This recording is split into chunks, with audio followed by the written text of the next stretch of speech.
Good morning. I hope everyone's doing well this morning. I'm Greg Bavino, Customs and Border Protection Commander at Large for Minneapolis.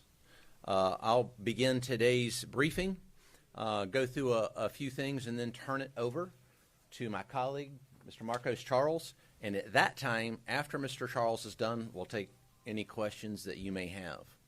So operations continue unabated here in Minneapolis.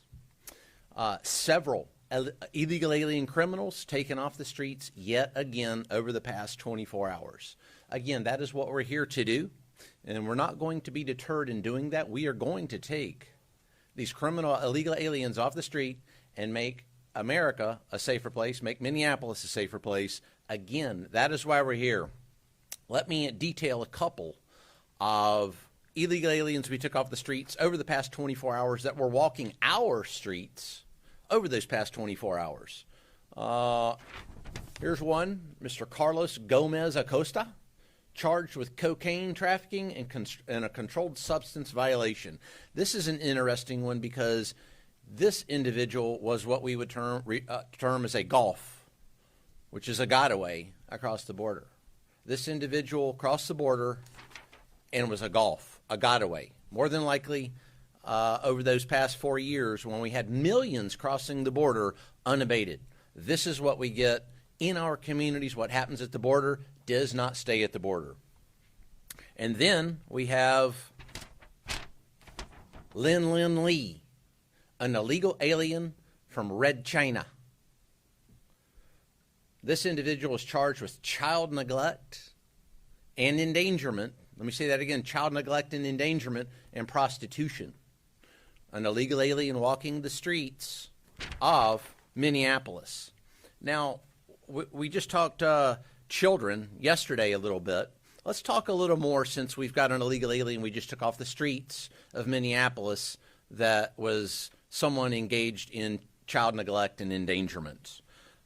Here in the U.S. Border Patrol, I will say unequivocally that we are experts in dealing with children. Let me say that again, experts in dealing with children. Not because we want to be, but because we have to be. Over those past 4 years, hundreds of thousands of children were trafficked across that border. Guess who they came into contact with? Sometimes who was the very first law enforcement agency or American citizen that they saw? U.S. Border Patrol, followed by our counterparts at Immigration and Customs Enforcement. We're definitely the experts at dealing with children, unfortunately. Hundreds of thousands under that last administration. Not to mention the 300,000 lost children, 300,000 plus lost children that were trafficked across that border. Now, when we've got the news media talking about children, I'd certainly love to hear more reporting on the 300,000 lost children. How about the 14 that we recovered at that pot farm a few months ago in Camarillo, California? The 14 lost children trafficked across the border that were found working illegally on a pot farm in California. Very little reporting from the Minneapolis news media here. I didn't really hear much from you guys. And then some of the more heinous crimes against children that are trafficked across the border that ICE and Border Patrol saw daily back when that border was out of control over those past 4 years. I'll detail one for you, folks, that's truly heinous. Border Patrol agents there in the El Centro sector encountered a young child, was approximately 3 years of age. The child appeared to be drugged, not with his parents, with strangers. Agents managed to wake the child up after doing what is known as a sternum rub, which is a technique to wake someone up that may be induced by drugs. As the child woke up, we understood the child's parents were not with him. And medical examination saw that this child had non-surgical sutures in his abdomen. Let me say that again. Non-surgical sutures in the child's abdomen. He was being trafficked across the border in that condition. That's not an isolated event with the U.S. Border Patrol or ICE. We saw that many, many times. Drug children coming across the border, and guess what? Other than a couple of news outlets, I believe NewsNation and Fox reported, nobody else would. Nothing on a child with non-surgical sutures in his abdomen. and nobody knows why.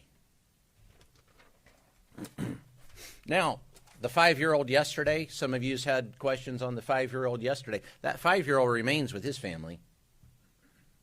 We say that again, remains with his family. We know that. That false media narrative that was pushed out yesterday was, well, it was false. It remains with his family. But let's talk about who doesn't remain with their family. And I think this is the most important thing that we're talking about with children.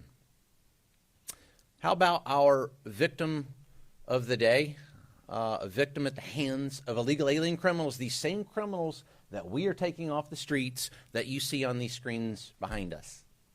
This victim was Rachel Morin. She left behind 5 children. Let me say that again. She left behind 5 children after she was killed by an illegal alien from Central America. He decided to murder her and hide her body in a culvert. Oh, wait a second. That was after he raped her. She's separated permanently from her 5 children. Let me say that again. Separated permanently from her 5 children. Why isn't that reported on? Very little reporting in the local news media or the news media on those types of situations. Now, I would call this the DSP syndrome. That's a term that I made up. I'm not a medical doctor. I'm a Border Patrol agent. It's called the double standard phenomena.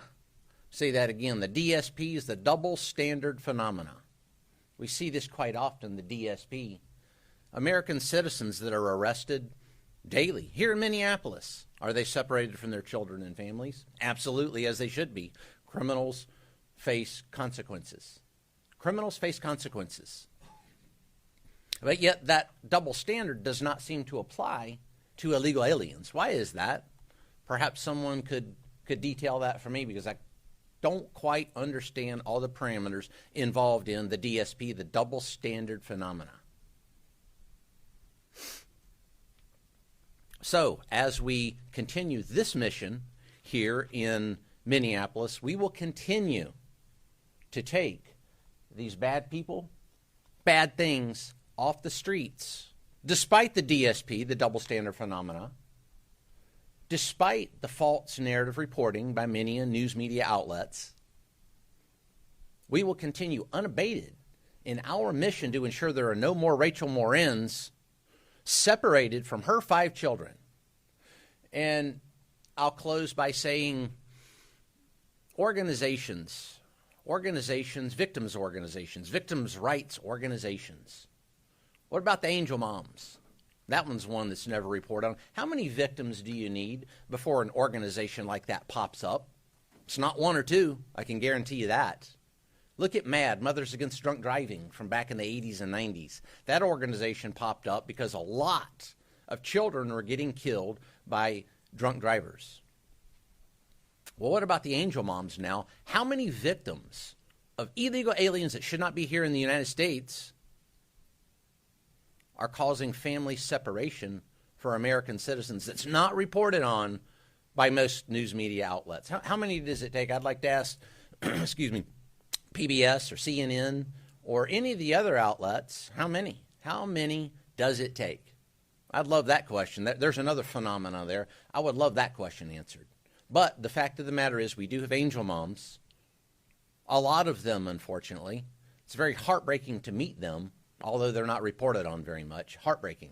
But we're here to ensure there are no more angel moms. We don't want more angel moms, and that's why Marcos and I are here, U.S. Border Patrol, ICE, and those allied law enforcement teams. We're going to take, again, these criminal aliens off the streets that you see behind us and that I've shown you this morning. We're going to take them off the streets wholesale. It's on. We won't quit. Thank you for your time this morning. I'll introduce Mr. Marcos Charles. Marcos? Good morning. Thanks, Commander Bovino. Thank you all for being here to get the real facts of what ICE federal partners are doing in the Twin Cities. For us, every day is about public safety, not politics. It's a shame to see politicians and activists spreading fear in their own communities by creating a false narrative about what we do and who we are and who we arrest. The media and political activists have tried to deceive the American public about ICE and our operations. Yet again, they have failed, but the truth matters, and I'm here to tell you the truth about what we do. This week, ICRO conducted targeted enforcement operation to arrest Adrian Alexander Conejo Arias, an illegal alien who was released back into the interior of the United States by the previous administration. When officers approached Conejo Arias, he and his child were in a vehicle. Arias fled from law enforcement on foot, abandoning his child in the middle of winter in a vehicle. One of our officers stayed behind with that child while other officers apprehended his father. After conducting the arrest, my officers stayed with the child. They cared for him, took him to get something to eat from a drive-through restaurant, and spent hours ensuring he was taken care of. Again, my officers did that, not his father. My officers did everything they could to reunite him with his family. Tragically, when we approached the door of his residence, the people inside refused to take him in and open the door. Let me say it again. They saw the young boy, and they refused to open the door and take him back. This is the human side of the job that my officers do. They are family men and women. They have children of their own. They sacrifice everything for their families. I know for a fact that they were heartbroken to see the child's own family leave him behind. Fortunately, Conejo Arias eventually requested that his child stay with him. We do everything in our power not to separate families. So they took him back together to Minneapolis, here to the city, to the ICE facility for processing, and now they are being well cared for at a family residential center, pending their immigration proceedings. This is the real face of ICE, ERO, Border Patrol, and our allied partners. The media doesn't know our officers, we do. My officers do the right thing no matter how difficult or how long it takes throughout the day.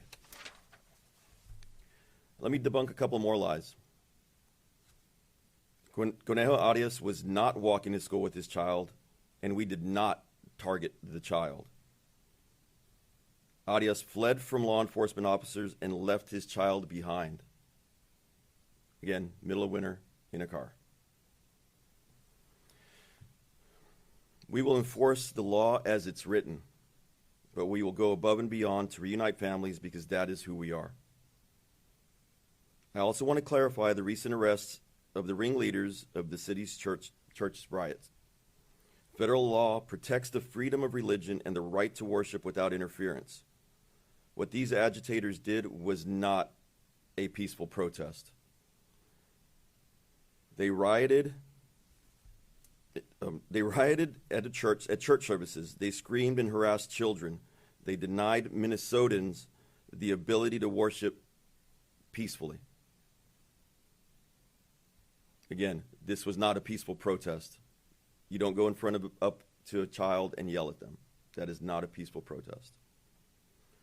I've been in law enforcement for 33 years now, and this is the first time I've ever seen a protest in a church where they're harassing individuals trying to peacefully worship.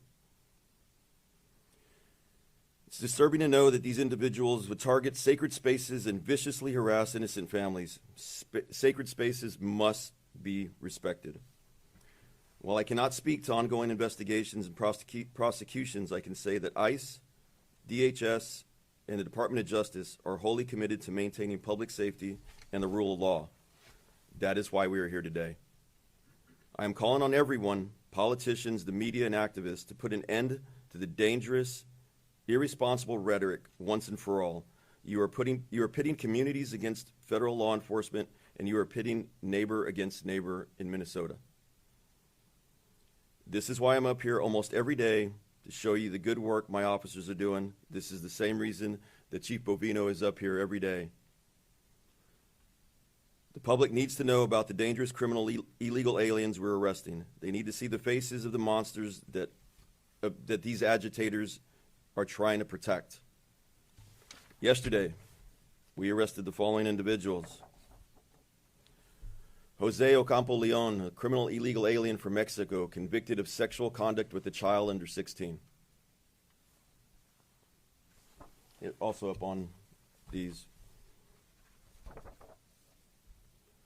Gerardo Sanchez Acuña, a criminal illegal alien convicted of drug trafficking.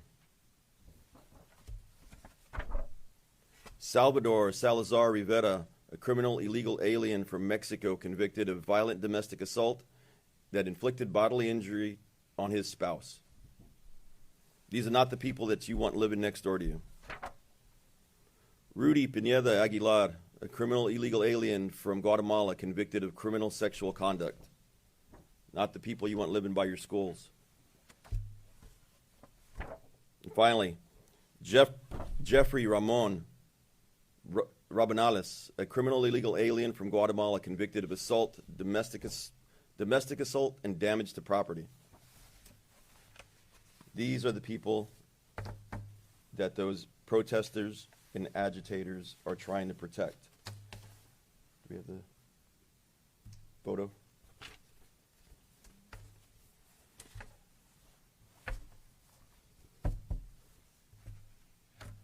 Moments ago, a group of agitators, a U-Haul van filled with shields. Oh, it's not coming up. All right. Shields and gear decided to come over here to the Whipple building and block traffic. They are currently trying to impede us from getting out of the building and going and do our mission. I'll tell you right now, they're going to fail, because no matter what they put up in front of us, we are here to do a job to protect this community, to protect Minnesotans, and to keep the criminal legal aliens off the street and put them where they belong, back into detention, and remove them from this country. Thank you, guys. Take questions now. All right, we'll start from here and we'll go down. Everyone will get questions. Okay, appreciate you taking our questions. You talked about specifically 5 of the people or so that were up on the slides. For people that are just watching this and just see faces on these slides and no names and just the country they're from and an offense, how do you build trust in the community with some that might be skeptical when they don't know who these people are and don't know everything about the people that you're bringing into custody?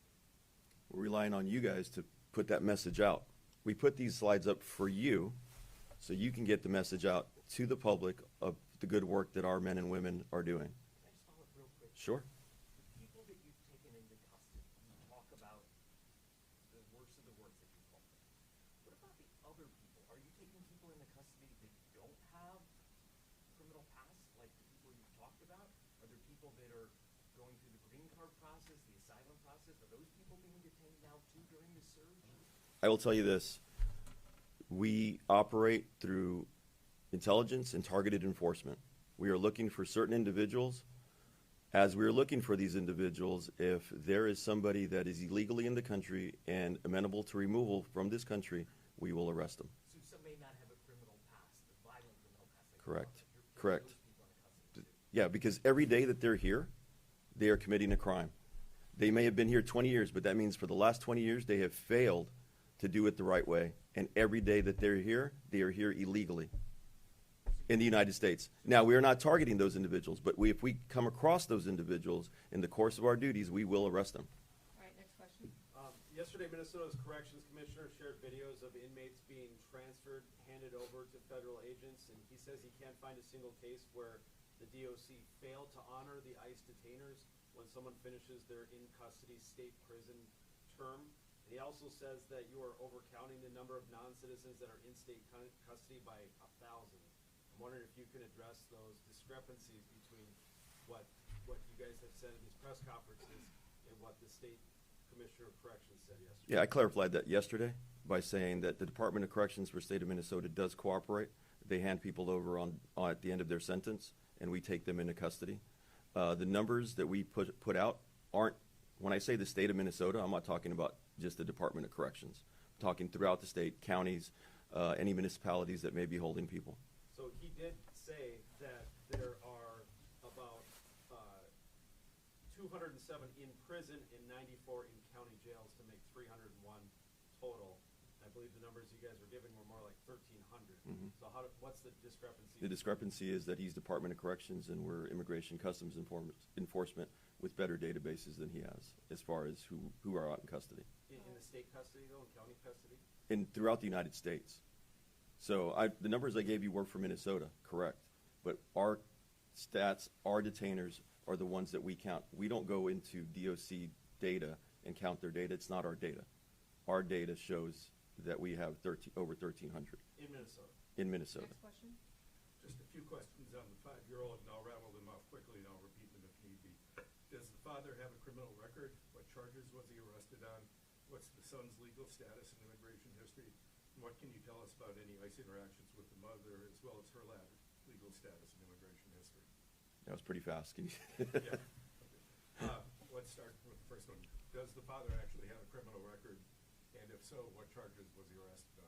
I will have to get back to you with any of this in-depth criminal history, but he was in the United States illegally, and I believe he'd been ordered removed. I'm from the AP. Your press people do have my contact Yep. information. And what's the son's legal status and immigration history? The family came across as a family unit illegally a few years back. I can't get the date off the top of my head. Can you tell us anything about ICE's interactions with the mother, as well as her legal status and immigration history? We have not encountered the mother as of this time. My question's for the commander, just given portions of your remarks, sir, and we appreciate you taking questions very much. Of course. Maggie Vespa from NBC News. We have reported multiple times in depth, quoting DHS's statements, saying that Liam Ramos is being held with his father in Texas. With that context in mind, we still have people saying that they're outraged at the idea of little kids being held in custody at all. So what do you say to those people, and what kinds of conditions are young children being held in? As far as that family has not been separated, so it goes Well, back. I said we reported that. Yes. So even with that in mind, he's in custody, being detained in Texas with his dad. Yes, with his dad. So that goes back to exactly what I just said. Is many American citizens are separated when they're arrested, say by Minneapolis Police Department or any other police department. They are separated from their children when they're arrested. So take a look at what's happening here with this particular case. They're not being separated. That child is in the least restrictive setting possible. When I say that we're experts, both Border Patrol and ICE, in dealing with immigration cases that involve children, probably the most experienced anywhere in the United States by any domestic law enforcement agency. I know that in my particular Border Patrol sector, that saw thousands of individuals coming across the border during that last administration, including hundreds of children. I remember our agents in the back parking lot playing soccer matches with those children in the back parking lot. I challenge any other law enforcement agency anywhere nationwide to show me the fantastic care that ICE and U.S. Border Patrol provide children. Don't come across the border illegally, especially don't commit crimes, or there will be consequences. And American citizens face it. So, the law is fair and firm. If I may follow up, you said he's with his family. Another way of looking at that might be that we don't imprison or detain American children, penalizing them for the actions of their parents. So what do you say to those who are troubled by the contrast? They see a child in custody. American kids don't endure that. Well, I don't think there's a contrast, and the child could be without his parents somewhere, perhaps in social services care somewhere, and that's what we see oftentimes by children that are trafficked across the border. It's heartbreaking. They're not with any family. They're with social services or Office of Refugee and Resettlement. So the child is in the least restrictive setting with a family member. I don't think it gets any better than that. And as far as the care, the best care that I've seen is ICE, U.S. Border Patrol, and the way we treat those illegal aliens that come across the border. Can you give any details as to what that facility is like? What's the kid's life like? I'll let Marcos talk about it. It's an ICE facility, not a Border Patrol facility, sir.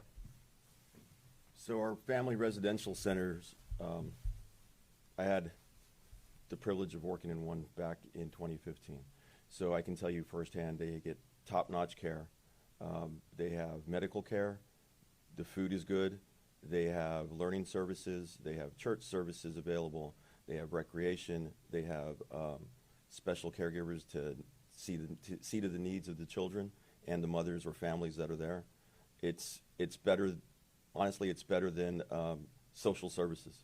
So, I mean, like if we sent the kid to DSS, it'd be way worse off than being there with their parents in an FRC.